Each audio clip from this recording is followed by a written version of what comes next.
College football is here this Saturday, and this is your 2023 season pre-snap. Today is August 22nd. It's a Tuesday. I'm your host, Brayden Slater. Let's go ahead and recap last year's national championship. Number 3, TCU versus number 1, Georgia. It was a complete shutdown. TCU had that one touchdown in the first quarter. Since then, Georgia all the way. Congratulations, Georgia. Can they do a three-peat this year? We're going to find out. Let's talk about some NFL news first. Aaron Rodgers is to make a Jets debut Saturday against the Giants. It's the preseason. Last week in the preseason. Can't wait. Yeah, no one watches NFL preseason anyway. So, yeah. I'm big on football, and even I don't watch the preseasons. Because it's basically all the players that usually don't get to play, all of the rookies and all that. So we don't even get to see them really play. And also, Baker Mayfield is named the Buccaneers starting quarterbacks. That's basically what the preseason's for, is to find any players that need to earn a starting job, basically. That's all it's for. It's just extra practice, scrimmage. That's basically it. Anyway, good for Baker. And let's take a look at his preseason game that he won the starting job out. He beat the Jets 13-6. That's, I was going to say impressive, but again, it's also a preseason game. So congratulations, Baker, on, again, winning the starting job. And I'm sure the Jets would have won if they had Aaron Rodgers playing. All right, let's go to some college pick'em. What we got going on this year? Well, here's a quick recap of last year's, how I did. I went 75 for 63.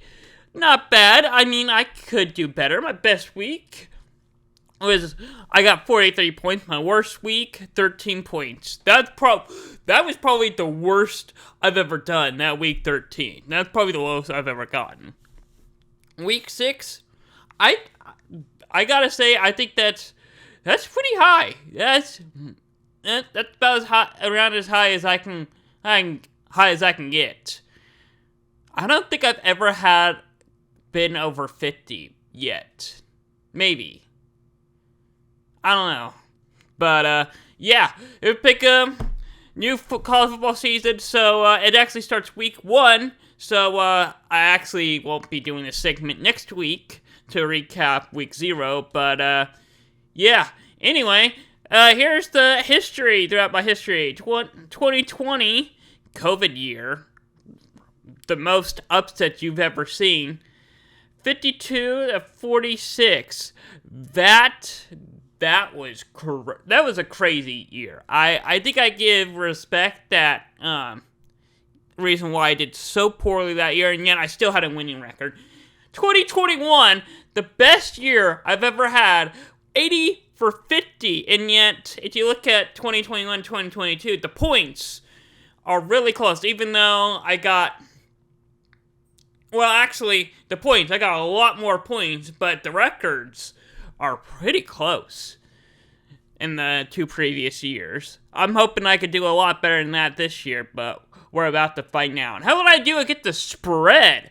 Well, last year, 63 for 76. That is terrible. How did I do that against the spread? I am very terrible against the spread. Okay, here's the thing. My best week, 70 points. That's good. That's really good. I mean, I only missed 3 games. But my worst week, the week before that, I only got 20 points. So basically, I was like, ooh, I only got 20 points. I changed up my strategy. Boom, I got 70 points. Now I just gotta remember, what did I do in week 12? Because obviously it took me 12 weeks to figure out how to beat the spread. Now it's been a whole year, and I'm gonna have to relearn what I did to figure out to beat the spread system. So, yikes. Yeah, it's going to be quite a wild ride, and I'm guessing that my spread season will look very similar to this year, too. How'd I do in Bowl Mania?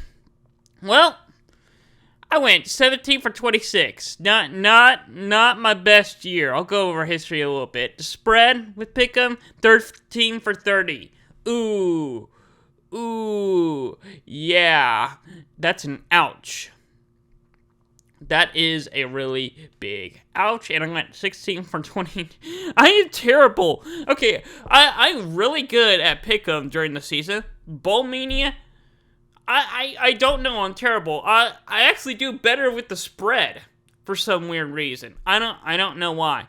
Anyway, overrated and underrated. My overrated team for the season is Notre Dame. Yes. Marcus Freeman, yeah, he's doing a good job, quarterback, but, I mean, over the offseason, yeah, they did grab Sam Hartman, but I really didn't see any improvements. I think Notre Dame is going to be too predictable. Yeah, start of the season, they're going to look really good, and they're going to fall apart at the end of the season. So I just do not see Notre Dame competing for a playoff this year. I just don't see it. That's really my only complaint there. No, yeah. I just do not see Notre Dame being a college football playoff predictor. I think they're going to be very predictable. And I look at their schedule, they have a really, really tough schedule. They got Ohio State in there. They got Navy. Navy's pretty good. I wouldn't be surprised Navy shows up. I think most of Notre Dame's losses are going to come down to one possession, and that's when I think they're overrated. Underrated team this year is Florida. Oh my goodness. Florida went off to a really hot start last year. They kind of settled in mid-season and then really wasn't the best, but I think that now they got experienced players. It's his second year as head coach. I think Florida is going to be ready this year. Be a lookout. Florida is not ranked in AP. I had them ranked. Yeah, I'll go over my rankings here in just a little bit, and you'll be surprised where I have them ranked. But look out for Florida and the SEC. I'm not saying they're going to win the SEC.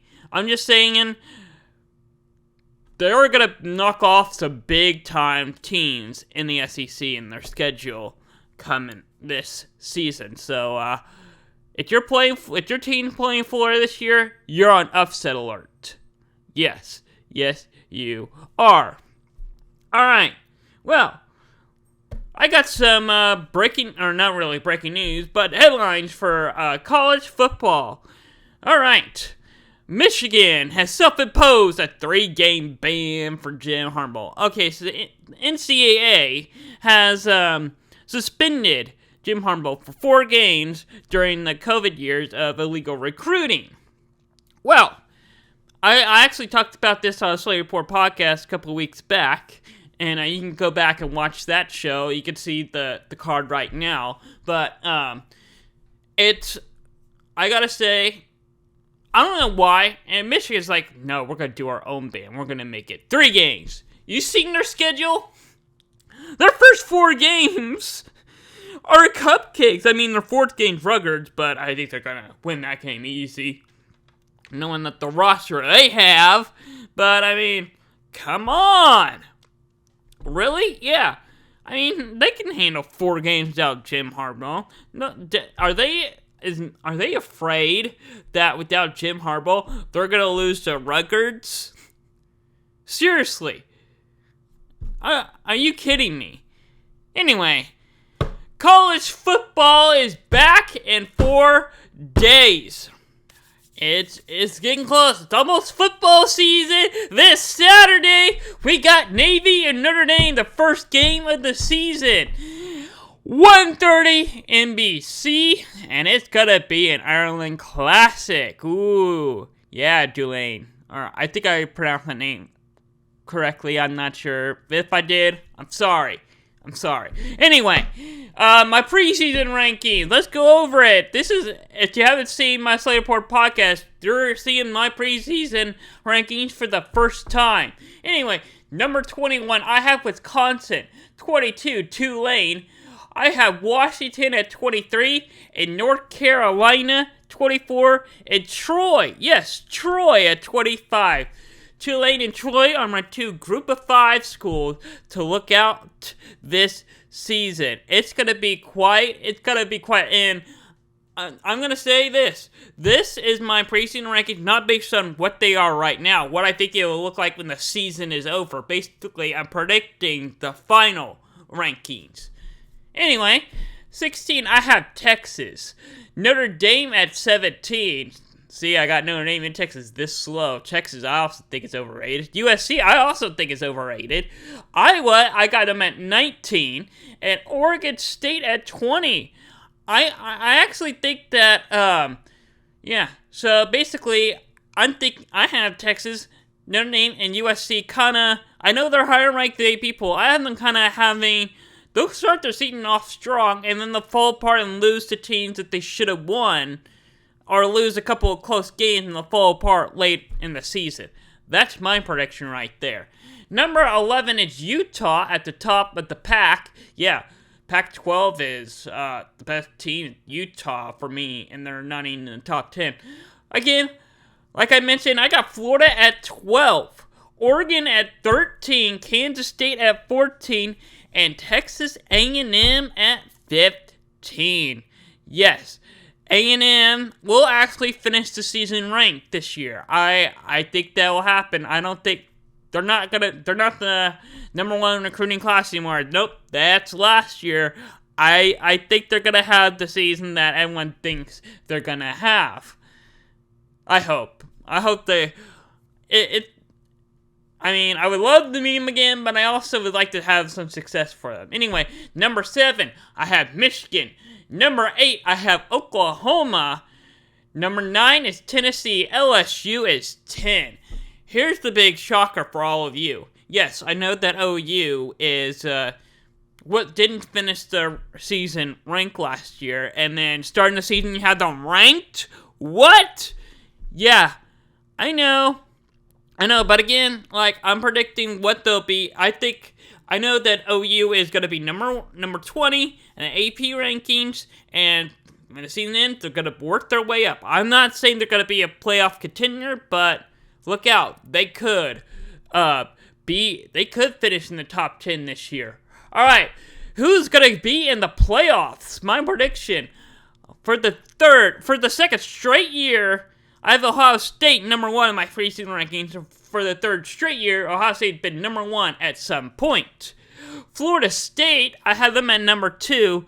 They are going to be the TCU of last year. So, you remember how TCU, the underdog, and went to the playoff? This year, that team's going to be Florida State. And Nick Saban's going to have his team ready this year. Alabama back in the playoff at 3. Clemson just out of the playoff at 6. They lose to Florida State and the ACC championship game. I think if they're in the same division, then Florida State gets that little edge. Penn State at 5. Yeah, they lose to Ohio State or Michigan. They're too good. And then I got Georgia at 4. Yes, no three-peat for Georgia this year, but they will be back in the playoffs. All right, let's go over my season prediction. You saw my top 25. So, how do they get to those spots, and how well do they do in those conferences? Well, here is my season prediction for 2023 for each conference. Well, Power 6, basically. Throwing in the American Conference in there. Anyway, alright. So, here is the American Conference. So, the American Conference is gonna be really, really hard to pick a winner. I'm still kind of deciding, but if I really need to pick a team, of course it's gonna be Tulane. But upsets can happen. Keep an eye on SNU, UTSA, and North Texas, Navy, Memphis, East Carolina. There are some really good teams in the American Conference. Upsets can happen, but if I were to pick a winner, I have Tulane winning the American Conference this year.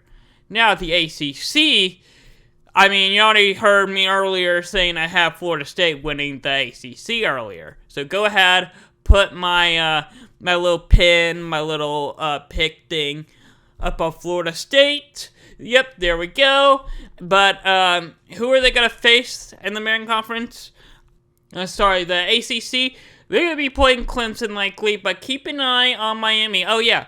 I just remembered ACC got rid of division, so it would be the top two teams. So, yes, Florida State and Clemson is a possibility. But, yeah, keep an eye on Miami and North Carolina. Even Pitt. Pitt can possibly make a run this year.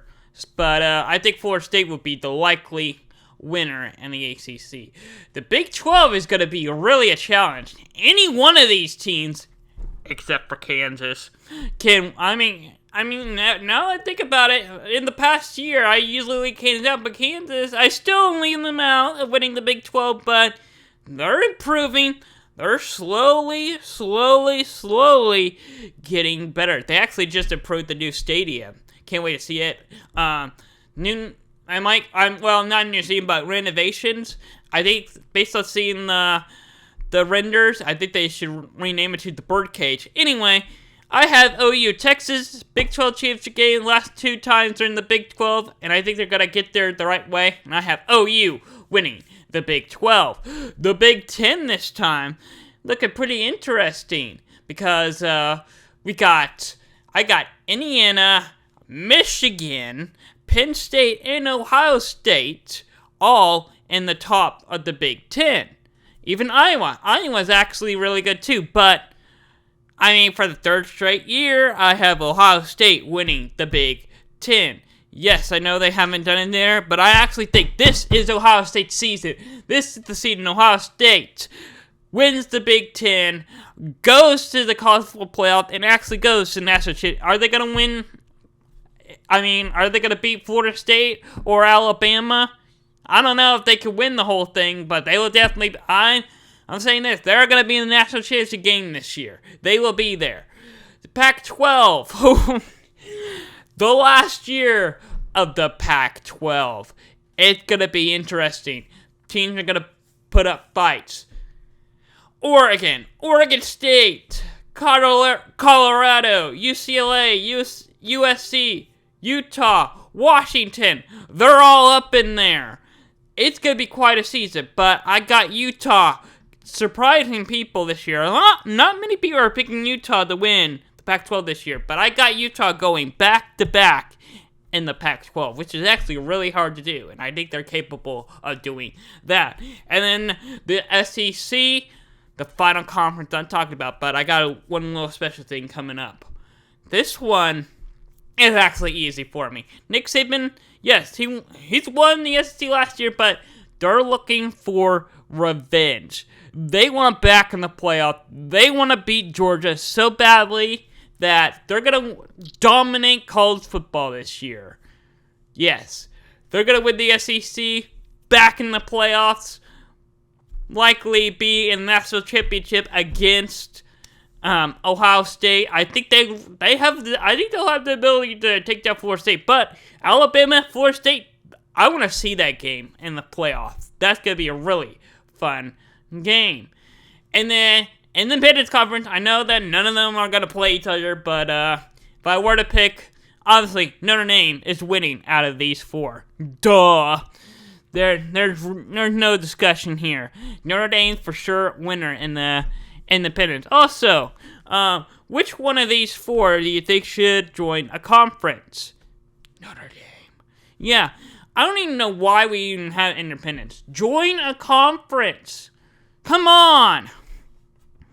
I really don't get why teams go independent. I mean, Army, I could kind of see it, but Navy's in the American Conference. They're doing just fine. Anyway, let's check around what's going around the network here on Busy Sports. Slater Report Podcast, every Monday at 6 o'clock. Yes, next Monday it's going to be every week. This show, Down and Distance. New date this year. Every Tuesday at 6 o'clock. And then Hardwood Hoops with college basketball and NBA comes back around. It'll be every Wednesday at 6. And then Hot Seats. We've got a good one coming up about TV money. It will be the first Monday of every month at 6:30. And then our flagship show, American Game Day, every Saturday at 10 a.m., breaking down the biggest games of the weekend. And if you haven't already, check out our website for the latest news, scores, stats, etc. Our website's really improved over the summer, and you better go check it out. That's going around the network here on Busy Sports. So let's check out some the big games going on this weekend. There's a couple. There's a few. If you'll be able to watch it, Pac-12 network. Who has the Pac-12 network? Yeah, nobody, unless you live out west. Even if you live out west, who still has it? It's not really on any big-time cable companies now, or streaming services. So good luck finding it. That's good price. Anyway, yeah, St. Joe State, USC. Big game Saturday. Can't wait to see it. That's the one game I wanted to see. I can't even watch it. And then we have Hawaii and Vanderbilt. 6:30. This is going to be a good one to watch, too. Because Hawaii, yeah, they're Hawaii. They're iffy. They're really not that great. But Vanderbilt, they're kind of like Kansas right now. They are slowly getting better. All right, and then our game of the week in Dublin, if I said that correctly. Navy and Notre Dame, 1:30 NBC this Saturday. Woo! Week 0, the Ireland Classic. Gonna be a big one. Notre Dame, number 13. Navy, I know they're not ranked, but they could potentially pull off an upset. And also, Notre Dame, back in, the Irish, playing in the Irish. Ireland, yep, makes sense. What a great way to open up college football with not only Navy and Notre Dame, but in Ireland. Well, thanks for watching Down and Distance. I'll see you next Tuesday, 6 o'clock for this show. And I got a big show planned for American Game Day this Saturday. I'll see you next time.